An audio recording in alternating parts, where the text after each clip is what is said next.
Hi, this is Anita from Real Estate Crunch. Today we're going to talk about a mortgage, which is quite an interesting kind of mortgage. It is known as a zombie mortgage. Yes, that really is a term for a mortgage that is called a zombie mortgage. Now you might ask yourself, well, what is a zombie mortgage? The concept of a zombie mortgage actually emerged in 2008 during the foreclosure crisis.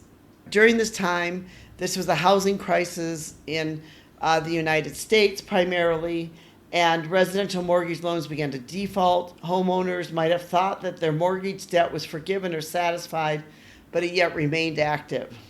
The typical statute of limitations for debts and contracts is 6 years, but it can be longer in some jurisdictions, being as long as 10 or 30 years. So a zombie mortgage is not really a new type of mortgage, but it is a mortgage which has been coming out where basically because of housing prices going up, where some of these mortgage companies have been going after what's known as a zombie mortgage. A zombie mortgage a lot of times happens when somebody, let's say they've taken out a second mortgage on their home. They thought that it was fully paid for, the second mortgage is fully paid for. They don't bother to verify unfamiliar lenders because sometimes on a second mortgage can be a lender that's not your primary lender. And so they sort of, forget about this, type of mortgage which has been going on there. There's been stories of some people who essentially have gotten a call from a mortgage company and they didn't recognize the name, so they thought it was just spam. What ended up really being a real call was somebody with a second mortgage. And then what happens if you don't answer it and you acknowledge it and you don't do much with it? Then the mortgage company can come in and they can start foreclosure proceedings and take your property away. So it usually involves a second mortgage that the homeowner believed was paid, was forgiven or forgotten, but may still exist. And they're called zombie mortgages because they're sort of lying dormant, waiting to come out and grab you, waiting to come out and get you. And that's why they've been called the zombie mortgage. Now you might think, well, this won't happen to me, but in reality, it has happened to more people than you realize in the United States. More homeowners have lost their homes due to this zombie mortgage principle. The reason why it's important now, and they've resurfaced due to the rising property prices in various regions. So this increased property value, it sort of builds equity. It allows the secondary mortgage holders to profit even after the first mortgage holder is paid off. So in other words, it means that these mortgage companies that are holding the second mortgage, they can pay off the first mortgage holder and they can still earn money on the property and get the property back. So now they're saying these are mortgages that are worth going after because there's money there because the property prices have risen. So are zombie mortgages legal? Under the Truth of Lending Act, lenders and debt collectors are legally required to provide homeowners with monthly notices about their debts. Failure to communicate the debt amount can be considered illegal.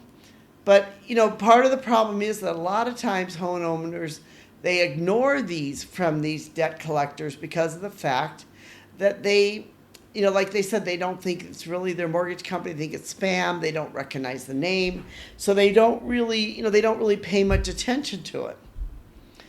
Homeowners could potentially lose their homes due to a zombie mortgage. If the debt is owed, lenders can seek repayment or foreclose on the property.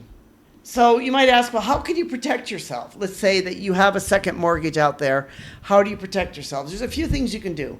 One is understand your second mortgage. Know the name of the lender on your second mortgage if it's different than your original lender. Know that name. If they call you, if they send you something, pay attention to it. Verify unfamiliar lenders. If you receive a call from an unfamiliar lender, don't assume it's spam. Contact your original lender to verify and that it is associated with your mortgage.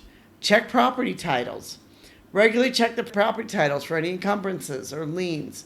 This can be done by asking a lawyer or a title company to help you with this. Seek legal assistance. If you think you have a zombie mortgage or you think you're going to be attacked by a zombie mortgage, then talk and get legal help.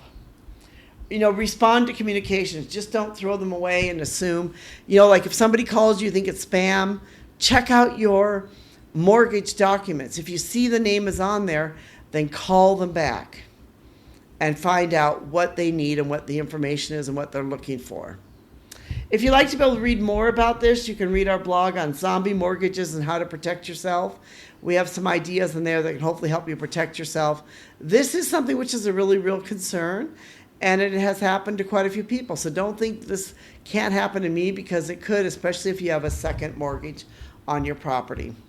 This is Anita from Real Estate Crunch. Thank you so much for listening. We really appreciate you being part of our community, and we hope that you've enjoyed this. If so, subscribe, give us a thumbs up, rate us, tell your friends about us. And we just appreciate you being here with us and joining with us today. Thank you.